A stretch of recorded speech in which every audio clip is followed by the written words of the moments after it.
Baik teman-teman, karena sudah jam 6:30, kita mulai perkuliahan ya, sambil menunggu teman-teman yang lain.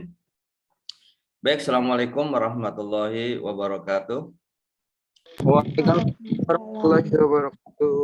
Ya, baik, alhamdulillah ya, hari ini kita bisa bertemu kembali untuk mata kuliah pengantar ilmu sosiologi. Tidak terasa hari ini kita sudah masuk materi yang ke-11 gitu ya. Ini sudah hampir mendekati UAS nih, semakin lama. Baik teman-teman semua, sebelum kita mulai perkuliahan, sama-sama kita membaca basmalah terlebih dahulu. Bismillahirrahmanirrahim. Baik, saya share screen ya.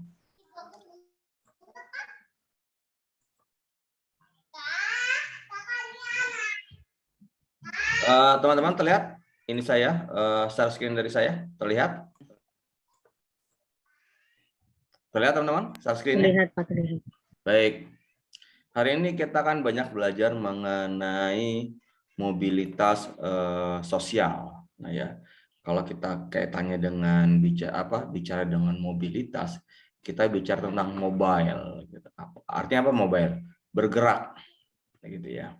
Nah itu kalau kita bicara pergerakan, itu berarti bisa secara vertikal dilakukan, artinya dari atas ke bawah atau dari bawah ke atas, maupun secara horizontal, maju, mundur, gitu kan, secara horizontal begitu ya. Itu adalah mobilitas. Jadi bergerak, tidak pada satu posisi gitu ya. Iya, kita lihat ya. Nah, ada beberapa kompas yang kita bahas di sini. Pertama mengenai pengertian dari mobilitas sosial, lalu bentuk mobilitas sosial, faktor pendorong mobilitas sosial, kemudian faktor penghambat mobilitas sosial, dan akibat mobilitas sosial. Nah, teman-teman saya ingatkan lagi, selain mengikuti Zoom ini, teman-teman juga aktivitas perkuliahan juga dilihat dari e-learningnya ya. Jadi mendownload materi perkuliahan, menjawab tugas yang diberikan, kemudian menanggapi forum, lalu jangan lupa presensi. Nah, itu penting teman-teman semua ya. Untuk sebagai pertama teman-teman menjalankan aktivitas perkuliahan. Baik, yang pertama mengenai apa sih mobilitas sosial? Nah, ini mobilitas sosial adalah perubahan, pergeseran, peningkatan ataupun penurunan dari status dan peran anggotanya. Dengan anggota masyarakat ya, kaitannya gitu. Baik. Nah, ini pengertian mobilitas sosial ya. Nah, mobilitas sosial adalah gerak perpindahan ya, ini menurut Paul B. Harton. Dari satu kelas sosial ke kelas sosial yang lain. Wah, ini lebih terperinci lagi ya. Atau gerak pindah dari strata satu ke strata yang lainnya. Maksudnya apa? Dari kelas sosial ke sosial lainnya. Jadi bisa aja kelas sosialnya dari sosial A ke B gitu ya. Artinya dari atas turun, atau stasiun yang naik dari kelas yang C ke A misalkan, itu kayak gitu. Atau pindah strata satu ke strata lain. Strata yang grade-nya mungkin lebih bagus ke yang jelek gitu kayak gitu. Nah, mobilitas sosial adalah gerak dalam struktur sosial. Berupa pola-pola tertentu yang mengatur organisasi dalam kelompok sosial. Misalnya hubungan antar individu dalam kelompok dan hubungan antar individu dengan kelompok lainnya. Nah, ini mobilitas sosial juga bisa kalau dalam kaitannya dengan hubungan interaksi dengan manusia antara individu satu dengan individu lain atau individu satu dengan kelompok yang lain, itu bisa berarti apa? Erat atau tidaknya hubungan. Bisa kaitan dengan itu kan? Bisa aja, misalkan satu saat dia tiba-tiba erat atau tiba-tiba kemudian dia berpisah. Itu bisa gitu ya. Nah, ini contoh yang mobilitas sosial ya, yang kita kaitkan dengan strata atau penggolongan. Seorang anak pengusaha yang mengikuti jejak orang tuanya, ya, karena orang tuanya pengusaha, dia juga ingin berusaha investasi di bidang yang berbeda dengan ayah. Namun dia gagal, akhirnya jatuh miskin. Stratanya kemudian berbeda, gitu ya. Yang tadi ikut ayahnya di atas, kemudian jatuh. Gitu. Nah, proses perpindahan atau posisi atau status sosial yang dialami oleh seseorang dan kelompok dalam struktur sosial ini yang disebut dengan gerak sosial atau mobilitas sosial. Gitu ya. Baik, lanjutnya adalah bagaimana bentuk mobilitas sosial. Tadi yang saya bilang, ada yang bentuknya mobilitas vertikal. Vertikal berarti ke atas ya, turun ke atas turun gitu ya. Perpindahan sosial yang dialami seseorang atau kelompok orang pada level sosial yang berbeda. Mobilitas sosial punya dua bentuk. Mobilitas vertikal ke atas, social climbing. Apa nih? Mobilitas yang terjadi karena adanya peningkatan status kedudukan seseorang, ya, dari miskin menjadi kaya, gitu ya. Pendidikan juga gitu, dari SD ke SMA, wah itu bisa kayak gitu. Atau status sosial, gitu. Tadi misalkan yang tadinya diremehkan menjadi dihormati, gitu ya. Jadi rakyat biasa menjadi presiden, misalkan. Itu ke atas. Ada lagi vertikal yang ke bawah, social thinking. Social thinking, sorry. Ya, penurunan. Gitu. Penurunan kedudukan seseorang menjadi lebih rendah dari sebelumnya. Prajurit dipecat karena pelanggaran itu ya, biasa. Kemudian nih dalam persepak bolaan, klub sepak bola tergradasi dari ke seri B, tadinya di seri A misalkan, banyak gitu ya. Itu adalah mobilitas vertikal, turun dari yang tadinya tingkatan atas ke bawah. Ada lagi mobilitas horizontal, perpindahan status sosial seseorang sekelompok dalam lapisan sosial yang sama. Peran individu atau base sosialnya di kelompok sosial dengan sosial yang sederajat. Jadi sebenarnya posisinya sama, hanya tempatnya berbeda. Gitu. Transmigrasi, gitu kan? Apa transmigrasi? Perpindahan satu kelompok atau satu masyarakat itu ke tempat lainnya, gitu ya. Perpindahan penduduk. Tempat asal bertani, tempat yang itu juga bertani juga, gitu. Sama, gitu. Kemudian ada mobilitas antar individu, generasi ayah ibu, generasi anak cucu dan segala macam itu juga termasuk dalam horizontal ya, gitu.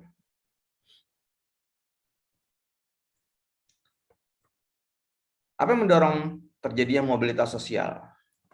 Nah, ada faktor struktural, jumlah relatif kedudukan tinggi yang bisa dan harus diisi dengan kemudahan untuk memperolehnya. Struktur sosial dibedakan menjadi apa? Ada struktur pekerjaan. Ya pekerjaan kan kayak gitu ya. Senioritas, junior kan terasa ya kalau dalam pekerjaan. Gitu. Terus kemudian yang punya ahli ke segala macam. Gitu. Struktur pekerjaan.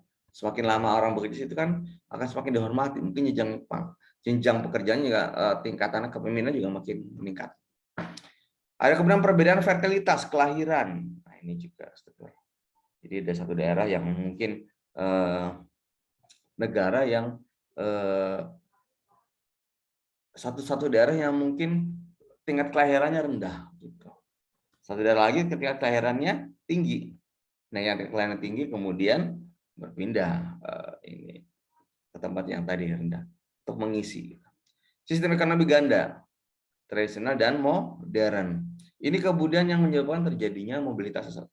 Terjadinya urbanisasi dari desa ke kota kan kayak begitu. Di desa mungkin susah mencari pekerjaan, pindah ke kota terjadi perusahaan atau pabrik segala macam. Misalkan itu ya.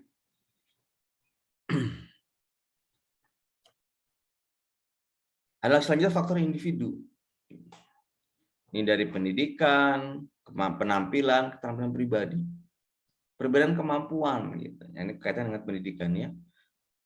Mungkin ketika berusaha sekolah masih SMP, SMA nggak dipandang gitu ya. Tapi begitu sudah lulus perguruan tinggi, wah, punya kecakapan berbicara, wah, menjadi dihormati kayak gitu. Berbeda. Atau kemudian dia punya jasa di tempat di kampungnya misalnya, itu juga dihormati. Ada perbedaan individu. Orientasi sikap. Dulu mungkin terkenal preman gitu ya. Kemudian sekarang menjadi orang yang baik banget gitu ya, suka menolong. Itu juga kayak gitu. Terjadi perbedaan mobilitas di situ.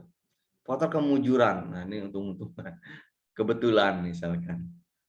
Apa misalkan? Saya gitu kemudian kebetulan mujur dapat jodoh anak kepala desa gitu ya. Atau anak lurah. Otomatis saya ikut dihormati oleh warga kelurahan tersebut misalkan gitu ya. Status sosial. Setiap manusia dilahirkan dalam status sosial yang dimiliki oleh orang tuanya gitu. Karena pada dasarnya ketika dilahirkan dia tidak memiliki status sendiri. Dia tidak puas dalam kedudukan yang artinya apa status sosial? Ketika kita dilahirkan dalam keluarga kerajaan, misalkan turunan darah biru, ya kita kan di galeran kita itu kan mengikuti status orang tua kita. Oh, turunan raja nih, pangeran, pasti akan dihormati gitu kedudukannya. Kita anak pengusaha, wah presiden direktur apa gitu ya.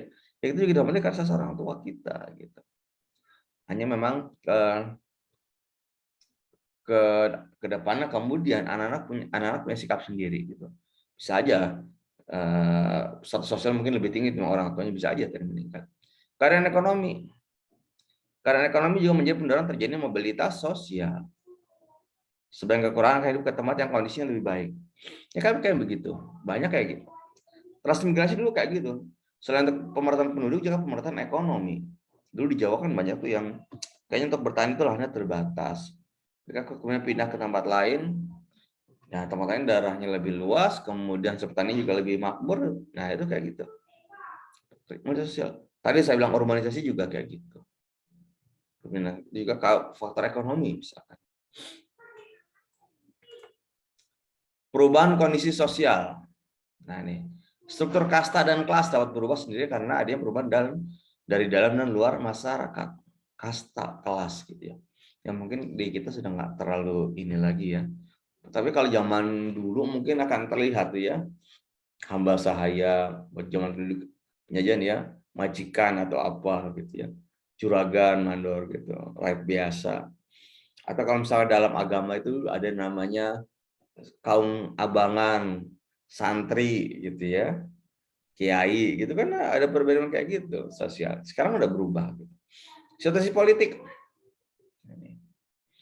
situasi politik yang tidak menentu misalnya dalam satu negara bisa menyebabkan terjadi perubahan atau terjadi mobilitas sosial. Ya, dulu kita ingat ya di Burma gitu ya, kaum Rohingya gitu ya, umat Islam yang di sana yang merasa secara politik terpinggirkan, kemudian dia pergi kemana-mana gitu. Politik yang tidak menentu. Atau misalkan sekarang lagi di India lagi rame ya, gara-gara politisi India menghina Nabi Muhammad. Umat-umat Islam di sana menjadi bergerak, memprotes segala macam. Terjadi mobilitas besar-besaran, memprotes hal seperti itu. Yang tadinya diam. Kependudukan demografi. Nah nih, pertama jumlah penduduk. Nah ini juga bisa mengakibatkan terjadinya perpindahan gitu ya. Satu tempat tadi jalan, mungkin dia sudah terlalu padat. Ya, dia harus mencari tempat lagi yang lebih luas ya, untuk minta ditinggali gitu. Sebenarnya program transmigrasi kaitannya dengan ini ya, demografi ini. Wilayah gitu. Karena Jawa dinilai padat, kemudian banyak penduduk Jawa pindah ke daerah-daerah lain. Keinginan melihat daerah lain, wah ini juga kayak gitu. Nah, ini jiwa travelnya besar gitu ya. Jadi dia tidak mau daerahnya itu aja gitu. Dia ingin berkelana, ingin merantau gitu. Jadilah kemudian dia ke daerah lain. Selanjutnya ada pembagian kerja. Ini kayak gitu mobilitas.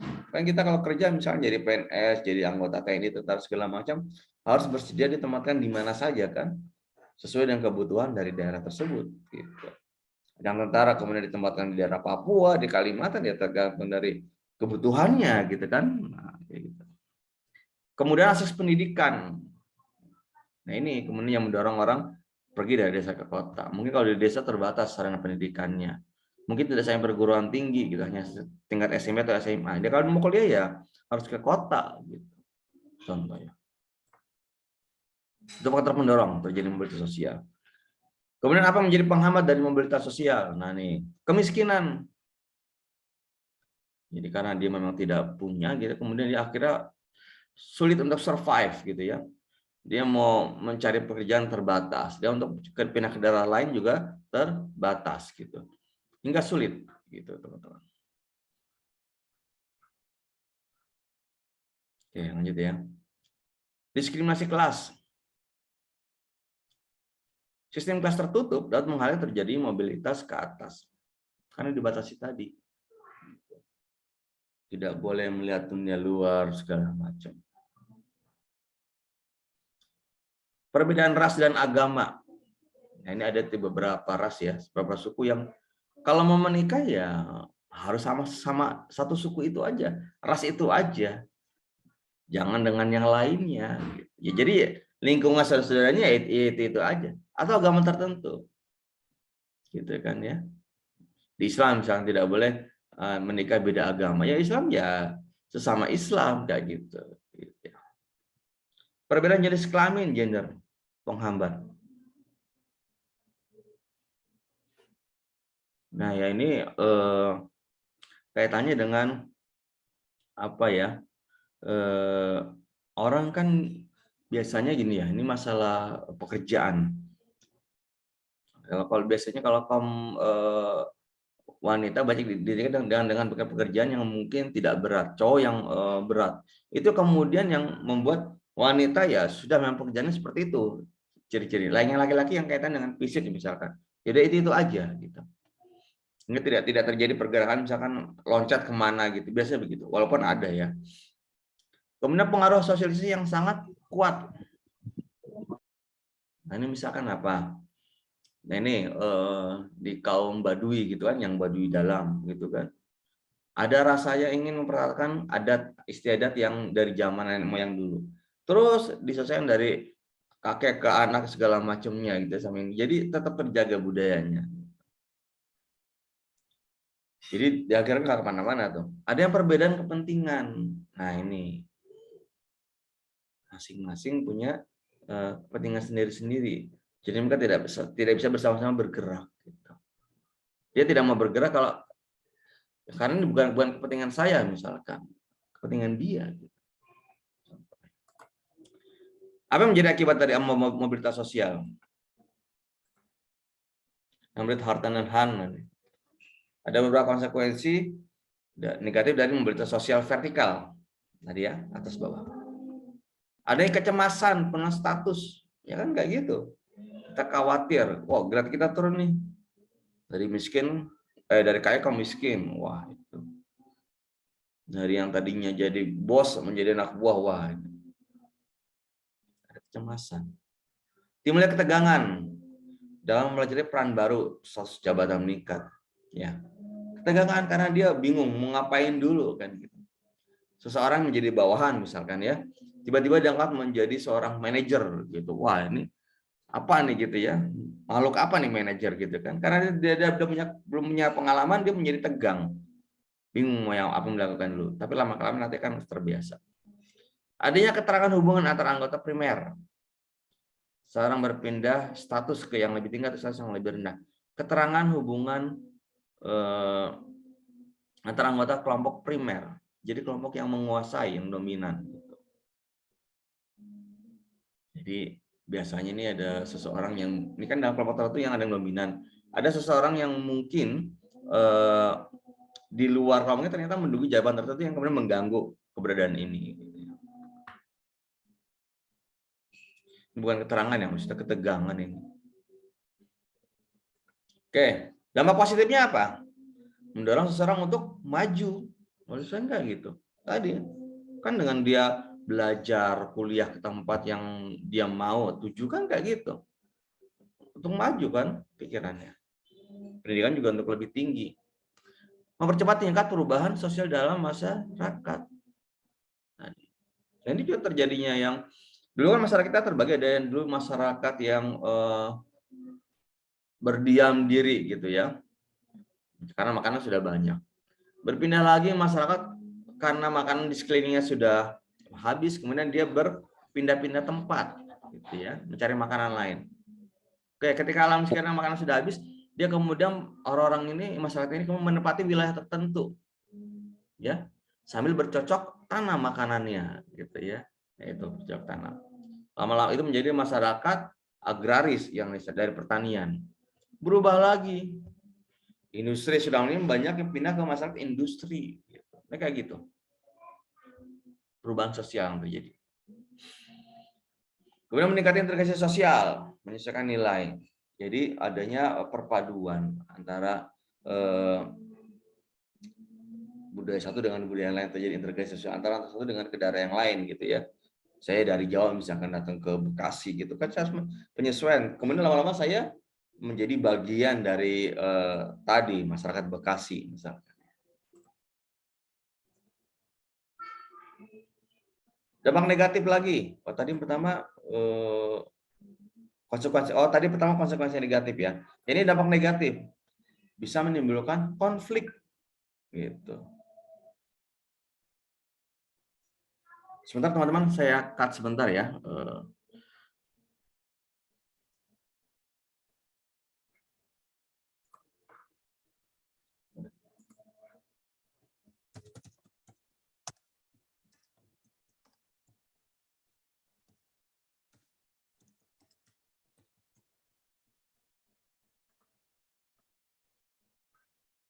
Baik teman-teman, ada konflik karena berkurang soliditas kelompok, timbulnya gangguan psikologis. Nah, ini ya teman-teman penting gitu ya.